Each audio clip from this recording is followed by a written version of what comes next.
for sure. But no, I appreciate the time today and you coming on here and joining the podcast. We always start with growing up.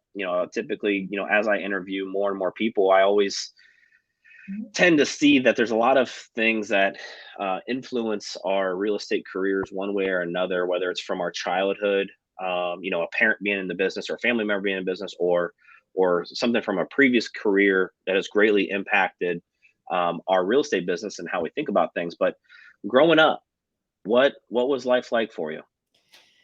So I grew up here in Columbus. And then when I got married, we moved away for about 8 years. My husband was in the military.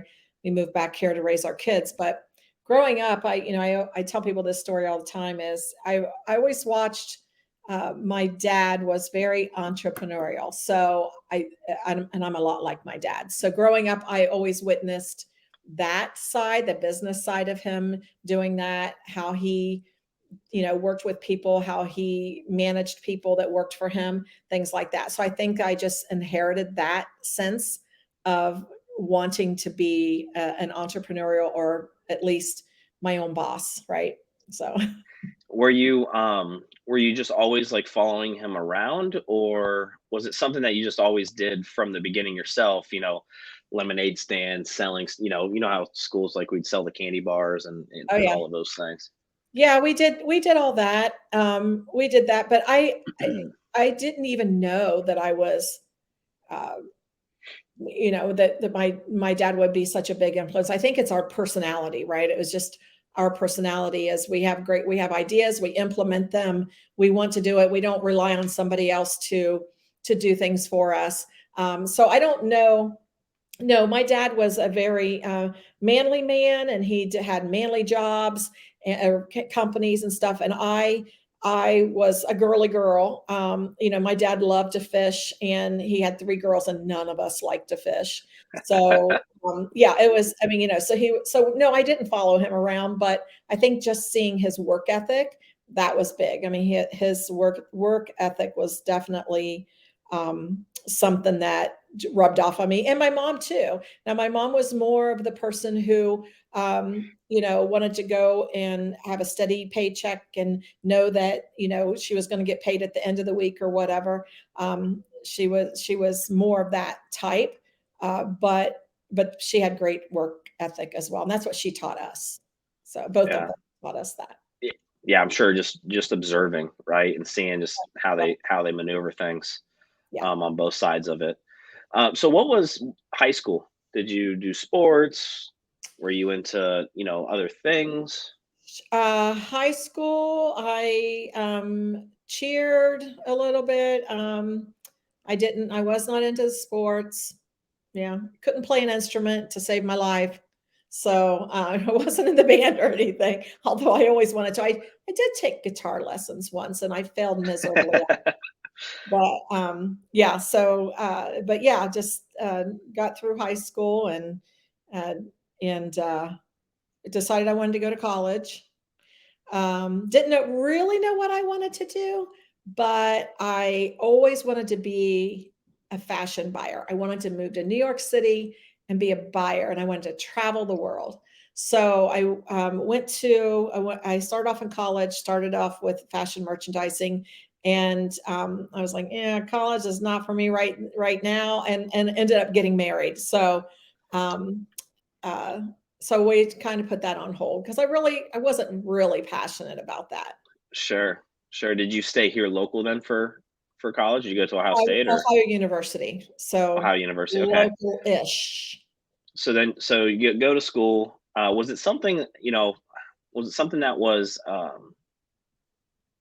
implied in your family, or was it like, hey, you are going to college, or No, just totally up to you? no, my dad actually said to me, "Well, why I don't understand why you're gonna go to college. You should just go learn, get some more typing and be a secretary." It's Yeah, so interesting. It's always interesting. It wasn't anything in my family that was like, oh, you have to go to college, but it was kind of like implied almost a little bit. right. It's like military or college, or figure out a way to find a good job. Yeah, see, my dad was, "Go be a secretary because in his time, that's what women should do. My mom was like, "Oh, go work for the state because you'll get good benefits." And I was like, "Do you guys not see me? I am my father's daughter. I'm just, I'm not going to go and do those things." So, of course, I did what I wanted to do, but sorry. Um, So you end up going to school and you find that it's maybe, was it because you maybe weren't as passionate what you thought about, or was it just school wasn't really something that you really yeah. cared too much about? Well, I was only 17. I graduated high school when I was 17. So I was the younger, on the younger end of it. I did not have a clear path. I went to school and I had a lot of fun. I mean, I had a lot of and Hey, then that's a learning experience. it was. I had a lot of fun and I realized really quick that I'm not ready for this. I'm not ready for that. I was not that passionate about it. Yeah. So I knew when to cut and run. I knew that there would be a waste of my time and getting a degree in something that I don't really have a passion for. So Yeah. That's a lot right there, right? To be able to, at that age, you know, I always joke with people on my degree. I didn't spend 1 second working with what I went to school for.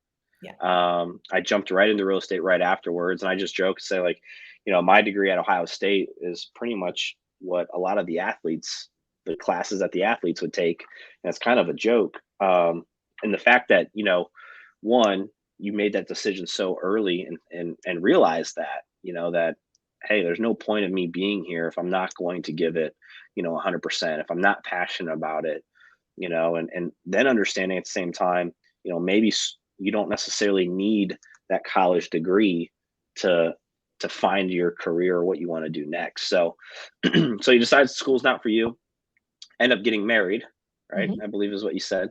Yep. What's the kind of the next couple steps in life after that? So my husband and I were high school sweethearts. So when I had gone off to college, and so I suppose that probably could have maybe been a little bit of a reason why I left college too. I don't know. But anyway, so left and we got married. We were only 19 when we got married, and then he had joined the military. So we like I said, we were gone for 8 years. We had our two daughters, moved back here to Columbus, and um, kind of things that kind of our paths went ways that we weren't expecting them to. So we moved back here, our kids were young, started school. We I always wanted, I wanted to stay home with my kids. I did not want to, I didn't want somebody else to raise them. I wanted to raise them, but yet Sure. I like to work. I like to have something to do. I like to do that stuff. So um our girls they were into dance and cheerleading and stuff, and they were only 3, 5 years old, elementary school. So I was like, I'll just start a dance studio. So I opened a dance studio. And no prior experience with running a business or anything like that? No, no, That's not at awesome. all, and it was successful. And it That's was awesome. successful. Yeah. I had Shelly Cottrell on here, and she started in-home daycare, just because she had her kids, Yeah. and then she's turned into a business for her. And it's just crazy how sometimes it's Yeah. just like, hey, I just want to do this. Yeah. Yep. um I was so it was how great long for were me. you operating that? We had that for 4 years, and then that was not my passion. I loved the kids, but everything you hear about dance moms is true. So yeah, stage mothers. So, and I always swore I wasn't going to be one of those. But anyway, so I sold the business after 4 years, and I also owned a cheerleading company. So we went around and we taught. We had camps and stuff for cheerleaders. This was when competitive cheerleading was before it was big. It was before it was like early 90s, like 1991, 1992. So we started this thing, and we'd go around the state, we'd hold competitions and that kind of stuff. So, and then we would teach camps and everything else. So we hired college cheerleaders and everything. and to teach. So we did that. I loved that too. My girls have always been into dance, and they grew up in that, and obviously the dance and the cheerleading and stuff. So that kind of it really just kind of fell in with that. But then after that, I ended up selling the cheerleading company too. So I actually co-owned it with my sister. So Okay. but yeah, so we ended up selling those off, and so then because at that point, then our girls were they were the ones in the competitions and going to the places, and we wanted to focus on our kids and not so much everybody's kids. And it wasn't a passion. It was not a passion project for me. It was just something to do with To our keep kids. you busy. Yeah, And you're running both of those at the same time? correct. Okay. Okay. What